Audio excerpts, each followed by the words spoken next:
사랑하는 성도 여러분, 안녕하세요. 오늘 여러분과 나누고 싶은 이야기가 있습니다. 목사인 제가 부끄러운 고백을 하나 하겠습니다. 몇 년 전만 해도 저는 하루가 너무 힘들면 기도조차 건너뛰곤 했습니다. 아침에 일어나면 몸이 천근만근이었습니다. 오늘은 너무 피곤하니까 내일 더 열심히 기도하지 뭐. 그렇게 스스로를 합리화했습니다. 저녁에는 더 했습니다. 온종일 교회 일에 치이고 성도들 상담하고 회의하고 나면 기진맥진했습니다. 침대에 누우면서 주님, 오늘은 정말 너무 피곤합니다. 이해해 주시죠? 이런 기도 아닌 기도로 하루를 마감했습니다. 그런데 2019년 겨울 한 자매님께서 새벽 5시에 제게 전화를 하셨습니다. 목소리가 떨리고 계셨습니다. 목사님, 저 어떻게 하면 좋을까요? 남편이 어젯밤에 쓰러져서 지금 중환자실에 있어요. 그 순간 제 가슴이 철렁 내려앉았습니다. 저는 황급히 병원으로 달려갔습니다. 중환자실 앞에서 그 자매님을 만났는데 놀랍게도 그분의 얼굴에는 평안함이 있었습니다. 눈물은 흘리고 계셨지만 그 눈빛에는 흔들리지 않는 무언가가 있었습니다. 목사님, 괜찮아요.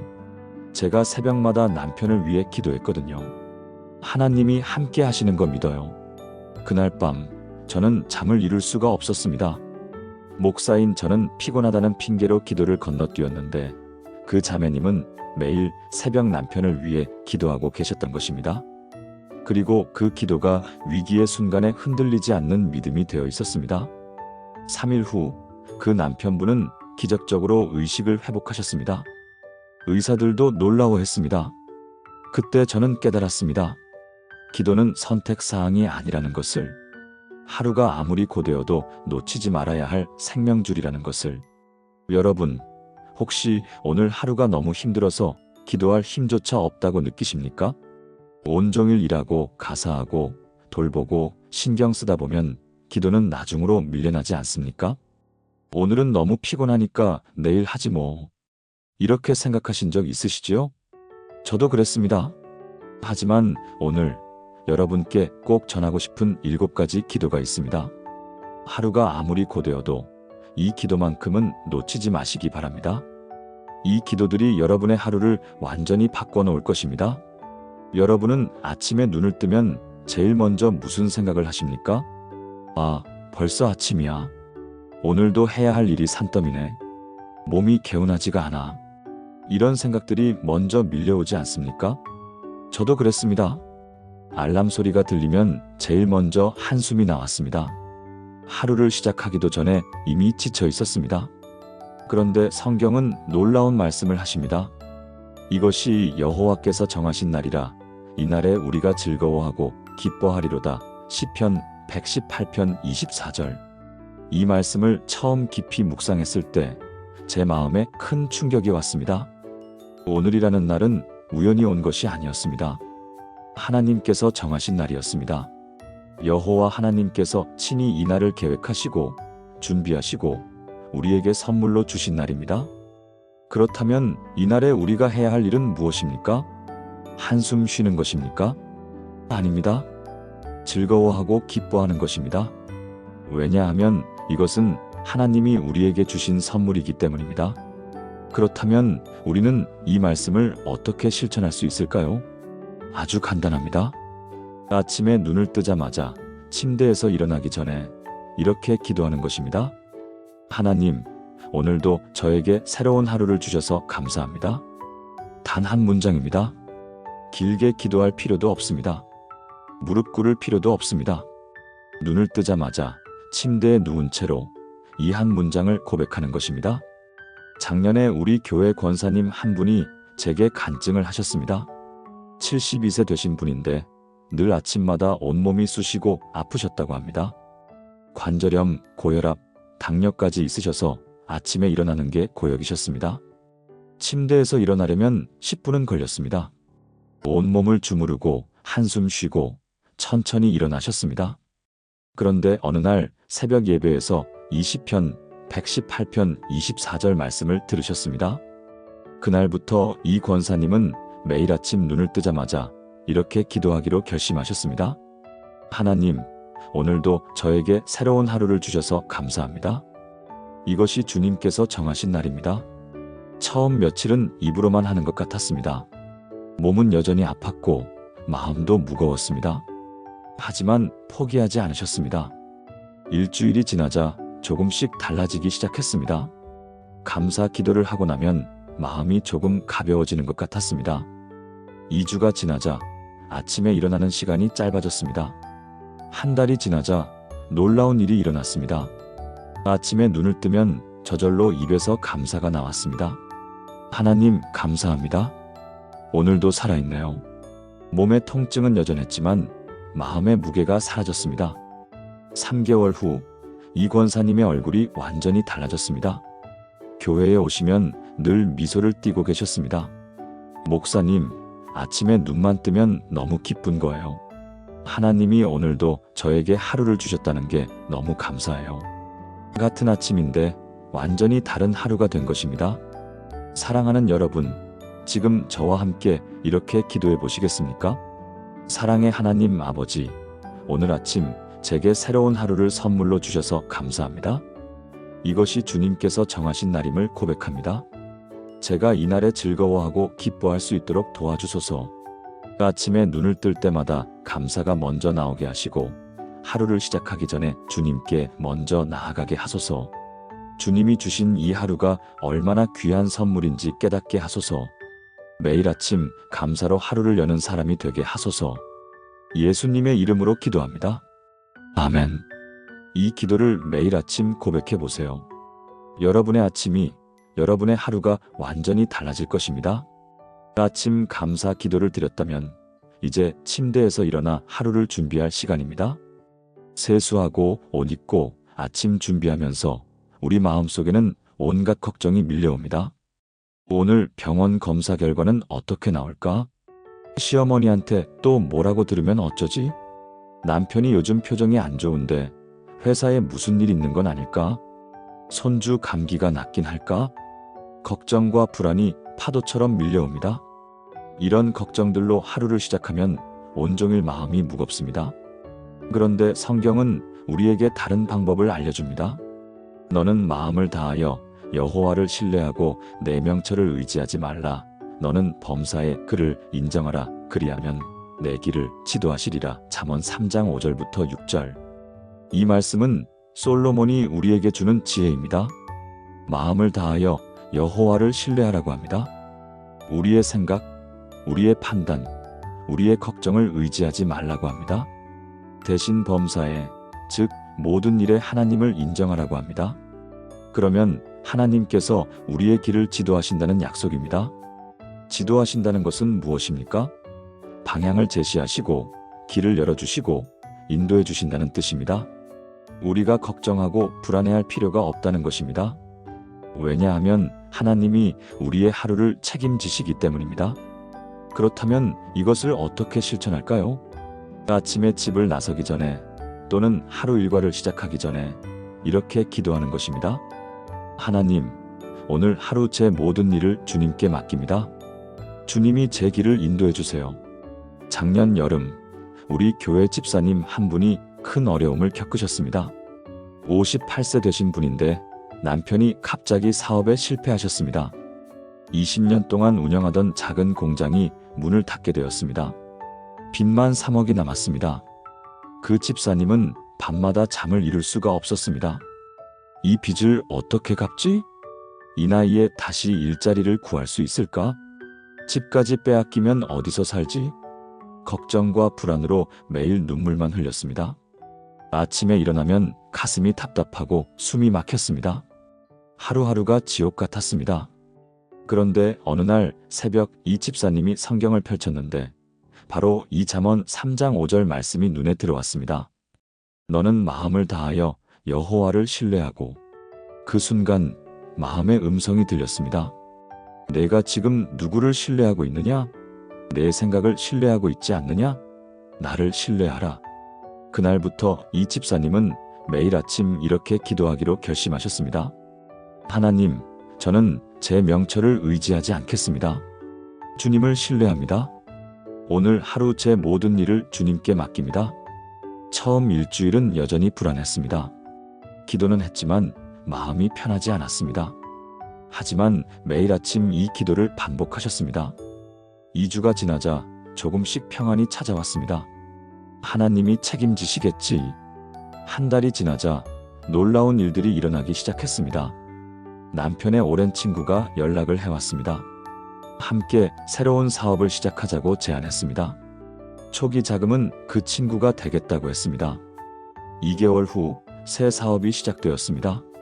3개월 후 수익이 나기 시작했습니다. 6개월 후 빚을 갚기 시작했습니다. 1년 후 빚의 절반을 갚았습니다. 그 집사님이 제게 말씀하셨습니다. 목사님, 제가 걱정하고 계획했으면 절대 이런 길은 생각도 못했을 거예요. 하나님이 완전히 다른 길을 열어주셨어요. 사랑하는 여러분, 지금 함께 이렇게 기도해 보시겠습니까? 전능하신 하나님, 아버지, 오늘 하루 제 모든 일을 주님께 맡깁니다. 제 마음을 다하여 주님을 신뢰합니다. 제 생각, 제 판단, 제 명철을 의지하지 않겠습니다. 오늘 만나는 모든 사람, 오늘 하는 모든 일, 오늘 겪는 모든 상황에서 주님을 인정합니다. 주님께서 제 길을 지도해 주시고 인도해 주시고 열어주시기를 믿습니다. 제 걱정과 불안을 주님께 내려놓고 주님의 평안을 받아 하루를 시작하게 하소서. 예수님의 이름으로 기도합니다. 아멘. 이 기도로 하루를 여십시오. 주님이 여러분의 하루를 완전히 다르게 만들어 주실 것입니다. 하루를 시작하고 일과를 진행하다 보면 우리는 수많은 선택과 결정의 순간을 맞이합니다. 이 일을 먼저 할까? 저 일을 먼저 할까? 이렇게 말할까? 저렇게 말할까? 이 사람에게 전화할까? 말까? 작은 것부터 큰 것까지 하루에도 수십 번씩 결정을 내려야 합니다. 그런데 문제는 우리의 판단이 항상 옳은 것은 아니라는 것입니다. 좋다고 생각해서 한 일이 나쁜 결과를 가져올 때가 있습니다. 옳다고 믿었던 선택이 잘못된 선택이었을 때가 있습니다. 그래서 우리는 성령님의 도우심이 절실히 필요합니다. 성경은 이렇게 말씀하십니다. 보혜사 곧 아버지께서 내 이름으로 보내실 성령 그가 너희에게 모든 것을 가르치고 내가 너희에게 말한 모든 것을 생각나게 하리라. 요한복음 14장 26절. 예수님께서 직접 하신 약속입니다. 성령님을 보내주시겠다는 약속입니다. 그 성령님이 무엇을 하십니까? 모든 것을 가르쳐 주십니다. 무엇이 옳은지, 무엇이 지혜로운지, 어떻게 해야 할지를 알려주십니다. 또한 예수님의 말씀을 생각나게 하십니다. 우리가 잊어버렸던 성경 말씀, 필요한 순간에 꼭 필요한 말씀을 떠올리게 하십니다. 이것이 성령님의 사역입니다. 우리는 성령님과 동행해야 합니다. 그렇다면 어떻게 성령님과 동행할 수 있을까요? 하루 중에 특히 중요한 일을 하기 전에 이렇게 기도하는 것입니다. 성령님, 지금 이 순간 저를 도와주세요. 제게 지혜를 주세요. 몇 년 전에 우리 교회 청년 한 명이 취업 준비를 하고 있었습니다. 28세 된 자매였는데 대학을 졸업하고 3년 동안 취업을 못하고 있었습니다. 면접을 봐도 계속 떨어졌습니다. 이력서를 100군데 넘게 넣었지만 번번이 탈락했습니다. 자존감이 바닥까지 떨어졌습니다. 나는 뭘 해도 안 되는 사람인가 봐. 그 자매는 완전히 낙심했습니다. 그런데 어느 날 수요 예배에서 이 요한복음 14장 26절 말씀을 듣게 되었습니다. 성령님이 모든 것을 가르쳐 주신다는 말씀이었습니다. 그날 밤 그 자매는 무릎을 꿇고 기도했습니다. 성령님, 제가 뭘 잘못하고 있는지 모르겠어요. 가르쳐 주세요. 그리고 그날부터 매일 아침 이력서를 쓰기 전에, 면접 연습을 하기 전에 이렇게 기도했습니다. 성령님, 지금 저를 도와주세요. 무엇을 써야 할지, 어떻게 말해야 할지 알려주세요. 처음에는 별다른 변화가 없었습니다. 하지만 2주쯤 지나자 조금씩 달라지기 시작했습니다. 이력서를 쓰는데 갑자기 어떤 경험을 써야 할지 떠올랐습니다. 대학 시절 봉사활동 경험이 생각났습니다. 그걸 이력서에 추가했습니다. 면접 준비를 하는데 어떤 책의 내용이 생각났습니다. 예전에 읽었던 책인데 완전히 잊고 있었습니다. 그 내용을 다시 공부했습니다. 한 달 후 그 자매는 한 회사 면접을 보게 되었습니다. 면접장에 들어가기 전 화장실에서 기도했습니다. 성령님, 지금 저와 함께 들어가 주세요. 면접이 시작되었습니다. 면접관이 질문을 했습니다. 우리 회사에 지원한 이유가 뭔가요? 그 순간 입에서 자연스럽게 답변이 나왔습니다. 평소에 준비했던 답변이 아니었습니다. 마음에서 우러나오는 진심이 말로 나왔습니다. 봉사활동 경험과 연결해서 회사의 사회공헌 활동에 감동받았다고 말했습니다. 면접관들의 표정이 달라졌습니다. 다른 질문들에도 놀랍게 자연스럽게 답변이 나왔습니다. 일주일 후 합격 통보를 받았습니다. 그 자매가 제게 말했습니다. 목사님, 제가 한 게 아니에요. 성령님이 하신 거예요. 면접 내내 성령님이 제 입을 통해 말씀하신 것 같았어요. 지금도 그 자매는 회사에서 일하면서 매일 아침 이렇게 기도한답니다. 성령님, 오늘도 함께 해주세요. 사랑하는 여러분, 함께 기도해 보시겠습니까? 보혜사 성령님, 오늘 하루 저와 함께 해주소서. 제게 모든 것을 가르쳐 주시고 필요한 말씀을 생각나게 하소서. 제가 무엇을 말해야 할지, 무엇을 선택해야 할지, 어떻게 행동해야 할지 알려주소서. 중요한 순간마다 성령님께 의지하는 것을 잊지 않게 하시고 제 힘이 아닌 성령님의 능력으로 살아가게 하소서. 성령님의 인도하심을 따라 오늘 하루를 승리하게 하소서. 예수님의 이름으로 기도합니다. 아멘. 성령님과 동행하는 하루를 사십시오. 그 하루는 여러분 혼자 사는 하루와 완전히 다를 것입니다. 우리가 하루를 살아가면서 가장 마음에 걸리는 것이 무엇입니까? 바로 가족입니다. 남편은 직장에서 안전할까? 자녀들은 학교에서, 직장에서 괜찮을까? 손주들은 건강할까? 부모님은 편안히 계실까? 아침에 가족들이 각자의 일터로 떠나면 하루 종일 마음이 놓이지 않습니다. 무사히 다녀오겠지. 하지만 불안한 마음을 떨칠 수가 없습니다. 뉴스를 보면 매일 사고 소식이 나옵니다. 교통사고, 산업재해, 범죄 소식? 혹시 우리 가족에게는 아무 일 없겠지? 이런 걱정으로 하루를 보내는 분들이 많습니다. 그런데 성경은 놀라운 약속을 하십니다. 여호와께서 너를 지켜 모든 환난을 면하게 하시며 또 내 영혼을 지키시리로다. 여호와께서 너의 출입을 지금부터 영혼까지 지키시리로다. 시편 121편 7절부터 8절.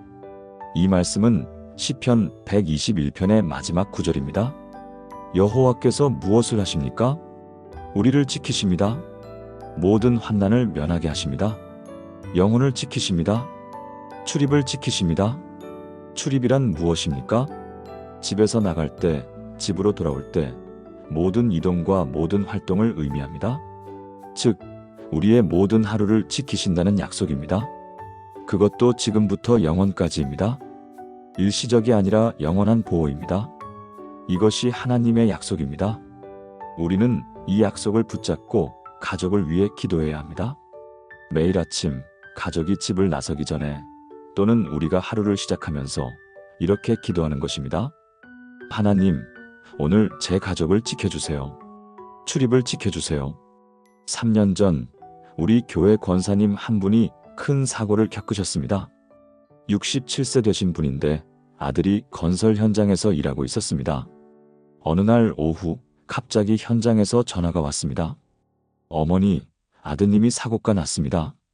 높은 곳에서 떨어지셨습니다. 그 권사님의 머릿속이 새하얗게 되었습니다. 병원으로 달려갔습니다. 응급실에서 아들을 봤는데 의식이 없었습니다. 의사가 말했습니다. 3층 높이에서 떨어지셨는데 기적적으로 큰 부상은 없습니다. 다만 머리를 다쳐서 정밀 검사가 필요합니다. 그날 밤 그 권사님은 병원 복도에서 밤을 새우며 기도했습니다. 그리고 문득 깨달았습니다. 자기가 매일 아침 아들을 위해 기도했던 것이 생각났습니다. 20년 동안 아들이 출근할 때마다 이렇게 기도했습니다. 하나님, 오늘도 우리 아들을 지켜주세요. 출입을 지켜주세요. 단순한 기도였습니다. 하지만 20년 동안 한 번도 거르지 않았습니다. 그 기도가 지금 아들의 생명을 지킨 것입니다. 3층에서 떨어졌는데 큰 부상이 없다는 것은 기적이었습니다. 이틀 후 아들은 의식을 회복했습니다. 일주일 후 퇴원했습니다. 한 달 후 다시 일을 시작했습니다. 의사들도 놀라워했습니다. 정말 하나님이 지켜주신 것 같아요. 그 권사님이 제게 말씀하셨습니다. 목사님, 20년 동안 매일 아침 드린 그 짧은 기도가 제 아들을 살렸어요. 하나님이 정말로 출입을 지켜주시는구나 깨달았어요. 지금도 그 권사님은 매일 아침 가족 한 명 한 명을 위해 기도하신답니다. 하나님, 남편을 지켜주세요. 아들을 지켜주세요. 며느리를 지켜주세요. 손주들을 지켜주세요. 그리고 그 가족은 지금까지 큰 사고 없이 건강하게 지내고 계십니다. 사랑하는 여러분, 함께 기도해 보시겠습니까? 사랑의 하나님 아버지, 오늘 제 가족 한 명 한 명을 주님의 손에 맡깁니다. 주님께서 저희를 지켜 모든 환난을 면하게 하시고 영혼을 지키소서. 출입을 지금부터 영원까지 지켜주소서. 남편이 직장에서, 자녀들이 학교와 직장에서, 손주들이 어디에 있든지 주님의 보호하심이 함께하게 하소서. 교통사고로부터, 질병으로부터, 모든 위험으로부터 지켜주시고 저녁에 모두 무사히 집으로 돌아오게 하소서. 제 가족이 주님의 울타리 안에서 안전하게 보호받고 있음을 믿습니다. 예수님의 이름으로 기도합니다. 아멘. 매일 아침 이 기도를 드리십시오. 하나님이 여러분의 가족을 지키실 것입니다. 하루를 살다 보면 우리는 수많은 사람들을 만납니다. 가족, 이웃, 동료, 친구, 낯선 사람들. 그리고 그 관계 속에서 우리는 많은 어려움을 겪습니다. 왜 저 사람은 저렇게 말할까? 내가 잘못한 게 뭔데 저런 반응을 보이지? 어떻게 대응해야 하지? 관계의 문제는 우리를 힘들게 합니다. 또한 우리에게는 해야 할 일들이 있습니다. 집안일, 직장 업무, 교회 봉사, 여러 가지 책임들. 이 일을 어떻게 해결하지? 시간이 부족한데 어떻게 다 하지? 내 능력으로 할 수 있을까? 일의 부담도 우리를 짓누릅니다. 이럴 때 우리에게 필요한 것이 무엇입니까? 바로 지혜입니다. 성경은 이렇게 말씀하십니다. 너희 중에 누구든지 지혜가 부족하거든 모든 사람에게 후히 주시고 꾸짖지 아니하시는 하나님께 구하라. 그리하면 주시리라. 야고보서 1장 5절. 이 말씀은 얼마나 놀라운 약속입니까? 지혜가 부족하면 하나님께 구하라고 합니다. 그러면 주신다고 합니다. 후히 주신다고 합니다. 후히라는 것은 넉넉하게, 풍성하게 주신다는 뜻입니다. 더 놀라운 것은 꾸짖지 않으신다는 것입니다. 너는 왜 이것도 모르냐? 너는 왜 이렇게 부족하냐? 이렇게 꾸짖지 않으십니다. 오히려 기쁘게 주십니다. 이것이 하나님의 마음입니다. 우리는 이 약속을 믿고 하루 중에 지혜를 구해야 합니다. 특히 어려운 상황을 만났을 때, 중요한 결정을 해야 할 때 이렇게 기도하는 것입니다. 하나님, 지금 제게 지혜를 주세요. 어떻게 해야 할지 알려주세요. 2년 전 우리 교회 집사님 한 분이 직장에서 큰 어려움을 겪으셨습니다. 53세 되신 분인데 회사에 새로운 팀장이 왔습니다. 그 팀장이 이 집사님을 유독 힘들게 했습니다. 일을 제대로 해도 트집을 잡았습니다. 다른 직원들 앞에서 무시하는 말을 했습니다. 나이만 먹고 능력은 없네요. 그 집사님은 매일 출근하는 것이 고역이었습니다. 아침에 일어나면 가슴이 답답했습니다. 오늘은 또 무슨 일을 당할까? 퇴사도 생각했습니다. 하지만 나이가 나이인지라 새로운 일자리를 구하기도 쉽지 않았습니다. 매일 밤 잠을 이루지 못했습니다. 스트레스로 혈압이 올라갔습니다. 그러던 어느 날 주일 예배에서 이 야고보서 1장 5절 말씀을 들었습니다. 지혜가 부족하거든 하나님께 구하라. 그날 밤 무릎을 꿇고 기도했습니다. 하나님, 저는 정말 지혜가 부족합니다. 어떻게 해야 할지 모르겠습니다. 지혜를 주세요. 그리고 매일 아침 출근하면서 이렇게 기도하기 시작했습니다. 하나님, 오늘 팀장님을 어떻게 대해야 할지 지혜를 주세요. 처음 며칠은 여전히 힘들었습니다. 팀장의 태도도 변하지 않았습니다. 하지만 이 집사님의 마음에 조금씩 변화가 일어났습니다. 일주일쯤 지나자 어떤 생각이 들었습니다. 혹시 저 사람도 힘든 게 아닐까? 팀장을 다른 시각으로 보게 되었습니다. 2주 후 팀장과 대화를 나눌 기회가 있었습니다. 평소 같으면 피했을 텐데 이번에는 용기를 내서 먼저 말을 걸었습니다. 팀장님, 요즘 많이 바쁘시죠? 제가 도와드릴 일이 있으면 말씀해 주세요. 팀장의 표정이 조금 부드러워졌습니다. 아? 네. 사실 본사에서 압박이 심해서 스트레스를 많이 받고 있어요. 그날 이후 조금씩 관계가 풀리기 시작했습니다. 이 집사님은 계속 기도했습니다. 하나님, 오늘도 지혜를 주세요. 한 달 후 팀장이 먼저 이 집사님을 찾아왔습니다. 집사님, 그동안 제가 너무 심했던 것 같아요. 죄송합니다. 3개월 후 그 팀장과 이 집사님은 가장 좋은 협력 관계가 되었습니다. 1년 후 팀장이 이 집사님을 승진 추천했습니다. 지금 그 집사님은 회사에서 가장 행복하게 일하고 계십니다. 제게 말씀하셨습니다. 목사님, 제 힘으로는 절대 못했을 거예요. 하나님이 주신 지혜로 관계가 회복되었어요. 사랑하는 여러분, 함께 기도해 보시겠습니까? 지혜의 근원이신 하나님 아버지, 오늘 하루 제게 지혜를 후히 주소서. 제가 만나는 모든 사람과 좋은 관계를 맺을 수 있는 지혜를 주시고 제가 하는 모든 일을 지혜롭게 처리할 수 있게 하소서. 어려운 상황을 만났을 때 하나님께 지혜를 구하는 것을 잊지 않게 하시고 주님이 주시는 지혜로 모든 문제를 해결하게 하소서. 사람을 대할 때 사랑의 지혜를, 일을 할 때 능력의 지혜를, 결정을 내릴 때 분별의 지혜를 주소서. 하나님의 지혜로 승리하는 하루가 되게 하소서. 예수님의 이름으로 기도합니다. 아멘. 하나님께 지혜를 구하십시오. 후히 주실 것입니다. 하루를 마무리하는 저녁 시간이 되었습니다. 오늘 하루를 돌아보면 어떻습니까? 완벽하게 살았습니까? 아니면 실수도 하고 잘못도 하고 후회되는 일도 있었습니까? 아, 그때 그렇게 말하지 말걸. 왜 그렇게 화를 냈을까? 좀 더 참을걸. 더 친절할걸. 하루를 돌아보면 후회되는 일들이 있습니다. 또한 다른 사람들로부터 상처받은 일도 있습니다. 저 사람은 왜 저렇게 말했을까? 너무 억울해. 화가 나. 이런 감정들이 마음속에 쌓입니다. 만약 이런 감정들을 그대로 안고 잠자리에 든다면 어떻게 될까요? 밤새 마음이 불편할 것입니다. 잠도 잘 못 잘 것입니다. 다음 날까지 그 감정이 이어질 것입니다. 그래서 우리는 매일 저녁 하나님 앞에 나아가야 합니다.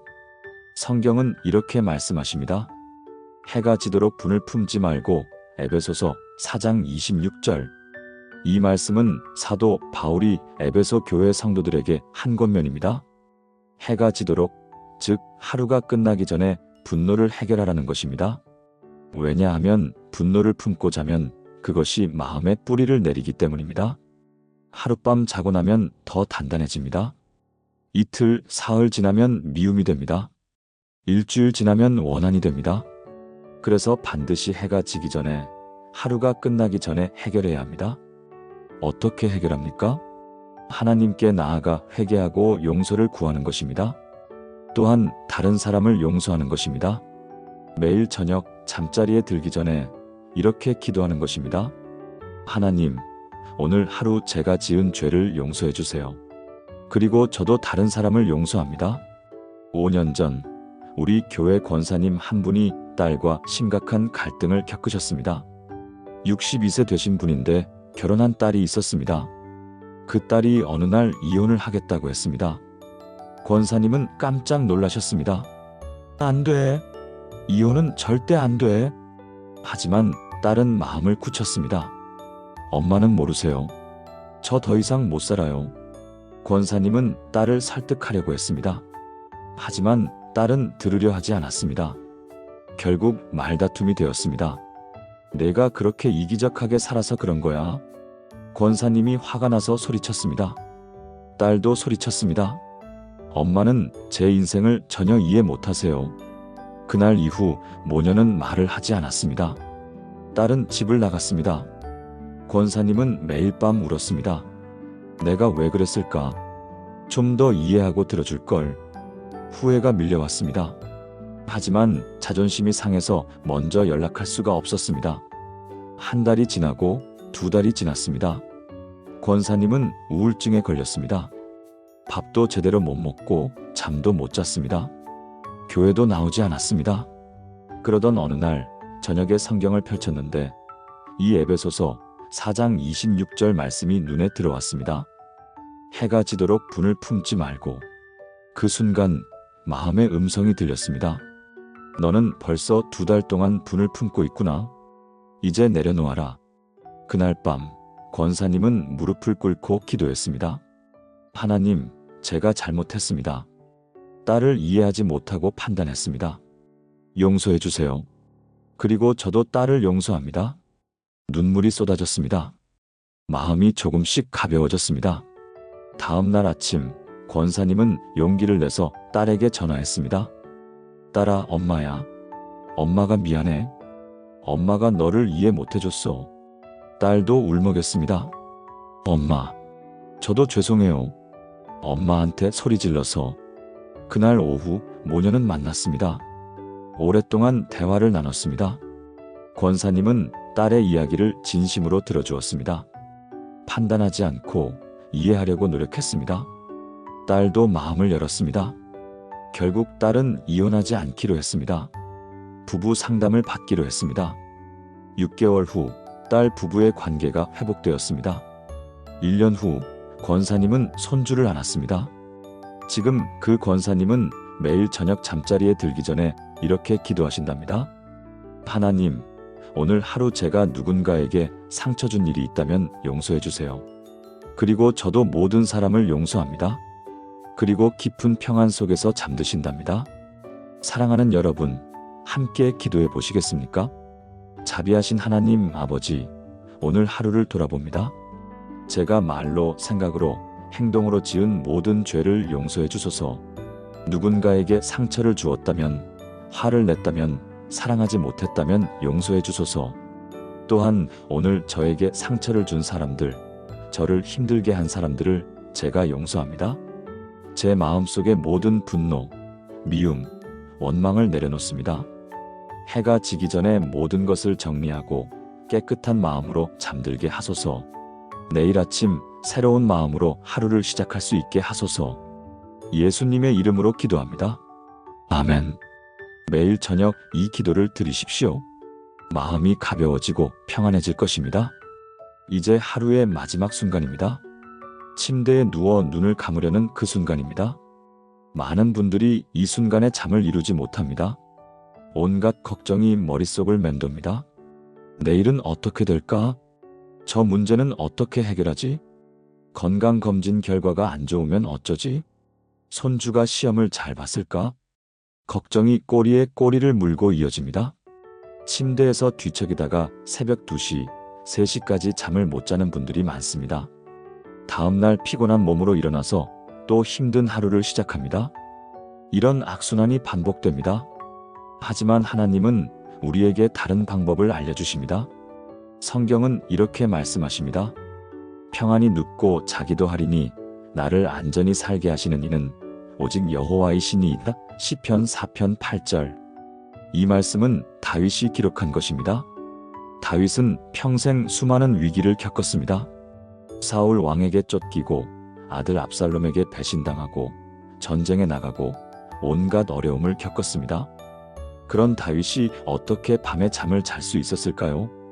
바로 하나님을 신뢰했기 때문입니다. 나를 안전히 살게 하시는 이는 오직 여호와이시니이다. 다윗은 자기 힘으로 안전을 지킬 수 없다는 것을 알았습니다.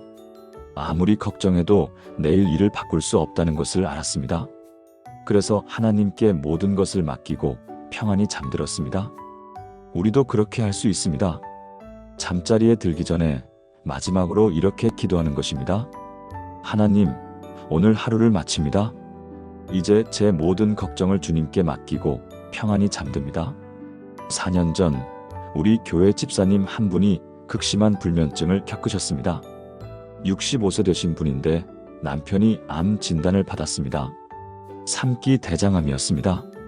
수술을 하고 항암 치료를 시작했습니다. 그때부터 이 집사님은 잠을 잘 수가 없었습니다. 밤마다 남편 옆에 누워서 남편의 숨소리를 듣고 있었습니다. 이 사람이 내일 아침에도 깨어날까? 항암 치료가 효과가 있을까? 얼마나 더 함께 살 수 있을까? 이런 생각들로 밤새 뒤척였습니다. 한 달에 잠을 제대로 자는 날이 5일도 안 되었습니다. 집사님 자신도 건강이 나빠지기 시작했습니다. 혈압이 올라가고 체중이 줄고 우울증까지 왔습니다. 의사가 말했습니다. 이러시다가 집사님이 먼저 쓰러지시겠어요. 수면제라도 드세요. 하지만 수면제로 자는 잠은 개운하지 않았습니다. 그러던 어느 날 새벽 예배에서 20편 4편 8절 말씀을 들었습니다. 평안히 눕고 자기도 하리니. 설교를 듣는데 눈물이 났습니다. 나는 왜 평안히 누워 자지 못할까? 하나님을 신뢰하지 못하기 때문이구나. 그날 밤부터 이 집사님은 잠자리에 들기 전에 이렇게 기도하기로 했습니다. 하나님, 남편의 건강을 주님께 맡깁니다.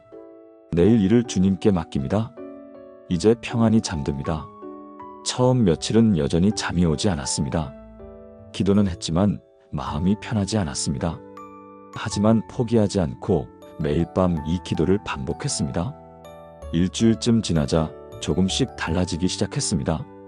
기도하고 나면 마음이 조금 가벼워졌습니다. 2주 후 기도하고 나서 30분 안에 잠드는 날이 있었습니다. 한 달 후 거의 매일 밤 2시간 안에 잠들었습니다. 3개월 후 기도하고 나면 금방 잠들었습니다. 그리고 아침까지 깊이 잤습니다. 놀라운 일이 일어났습니다. 집사님이 건강을 회복하자 남편을 더 잘 돌볼 수 있게 되었습니다. 긍정적인 마음으로 남편을 격려했습니다. 남편도 힘을 얻었습니다. 항암 치료를 잘 견뎌냈습니다. 1년 후 남편의 암이 완치 판정을 받았습니다. 2년 후 재발 없이 건강하게 지내고 계십니다.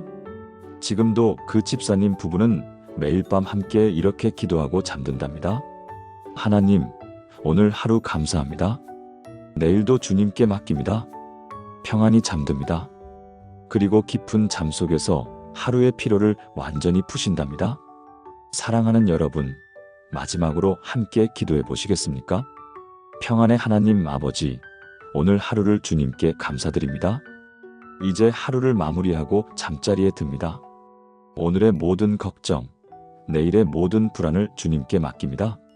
나를 안전히 살게 하시는 이는 오직 주님이심을 고백합니다. 제 가족을, 제 건강을, 제 미래를 모두 주님의 손에 맡기고 평안히 눕습니다. 주님께서 밤새 저를 지켜주시고 깊은 잠으로 오늘의 피로를 풀게 하시고 내일 아침 새로운 힘으로 일어나게 하소서. 주님의 평안으로 잠들게 하소서. 예수님의 이름으로 기도합니다. 아멘. 매일 밤 이 기도를 드리고 주무십시오.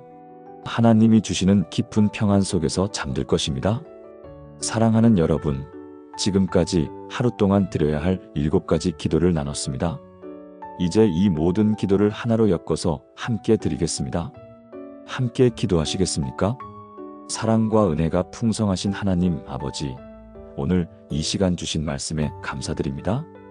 아침에 눈을 뜨면 감사로 하루를 시작하게 하시고 하루를 열 때 믿음으로 주님께 맡기게 하시고 성령님과 동행하며 지혜를 구하게 하시고 가족을 위해 보호의 기도를 드리게 하시고 일과 관계 속에서 지혜를 구하게 하시고 저녁에는 회개와 용서의 기도를 드리게 하시고 잠들기 전에는 평안의 기도로 하루를 마치게 하신 주님을 찬양합니다. 저는 고백합니다. 오늘부터 제 하루가 완전히 달라질 것을 믿습니다. 아침에 눈을 뜨자마자 이렇게 기도하겠습니다. 하나님, 오늘도 저에게 새로운 하루를 주셔서 감사합니다. 하루를 시작하며 이렇게 기도하겠습니다. 하나님, 오늘 하루 제 모든 일을 주님께 맡깁니다. 중요한 순간마다 이렇게 기도하겠습니다. 성령님, 지금 저를 도와주세요. 아침마다 가족을 위해 이렇게 기도하겠습니다. 하나님, 오늘 제 가족을 지켜주세요. 어려운 상황마다 이렇게 기도하겠습니다. 하나님, 지금 제게 지혜를 주세요. 저녁마다 이렇게 기도하겠습니다. 하나님, 오늘의 죄를 용서하시고 저도 다른 사람을 용서합니다. 잠들기 전에 이렇게 기도하겠습니다. 하나님, 모든 것을 맡기고 평안히 잠듭니다. 이 7가지 기도가 제 삶의 습관이 되게 하소서. 하루가 아무리 고되어도 이 기도만큼은 절대 놓치지 않게 하소서. 이 기도들이 제 하루를 지키는 울타리가 되게 하시고 제 삶을 변화시키는 능력이 되게 하소서. 제 가족이, 제 자녀들이, 제 손주들이 모두 이 기도의 능력을 경험하게 하소서. 우리 교회가, 우리나라가, 온 세상이 이 기도의 축복을 누리게 하소서. 기도하는 것을 잊어버릴 때마다 성령님께서 깨우쳐 주시고 바쁘다는 핑계로 건너뛰려 할 때마다 다시 무릎 꿇게 하소서. 하루가 아무리 힘들어도 아무리 피곤해도 이 기도만큼은 반드시 드리는 사람이 되게 하소서. 그래서 제 하루가, 제 인생이 기도로 승리하는 삶이 되게 하소서. 이 모든 것이 주님의 약속이심을 믿고 신뢰하며 의지합니다. 살아계신 예수 그리스도의 이름으로 기도합니다. 아멘. 사랑하는 성도 여러분, 오늘 우리가 나눈 7가지 기도를 기억하십니까? 첫째, 아침에 눈을 뜨자마자 감사의 기도. 둘째, 하루를 여는 믿음의 고백 기도. 셋째, 성령님께 의지하는 기도. 넷째, 가족을 위한 보호의 기도. 다섯째, 일과 관계를 위한 지혜의 기도. 여섯째, 저녁의 회개와 용서의 기도. 일곱째, 잠들기 전 평안의 기도. 이 7가지 기도는 단순해 보이지만 여러분의 인생을 완전히 바꿔놓을 것입니다. 제가 목사로서 15년 동안 목회하면서 수많은 성도님들을 만났습니다. 그 중에서 인생이 변화된 분들의 공통점이 무엇인지 아십니까? 바로 매일 기도하는 습관이었습니다. 아무리 바빠도 아무리 힘들어도 기도만큼은 놓치지 않았던 분들이었습니다. 그분들의 삶에는 평안이 있었습니다. 어려움 속에서도 흔들리지 않는 믿음이 있었습니다. 위기가 왔을 때 기적이 일어났습니다. 왜냐하면 그분들은 매일 하나님과 대화했기 때문입니다. 여러분도 오늘부터 시작하십시오.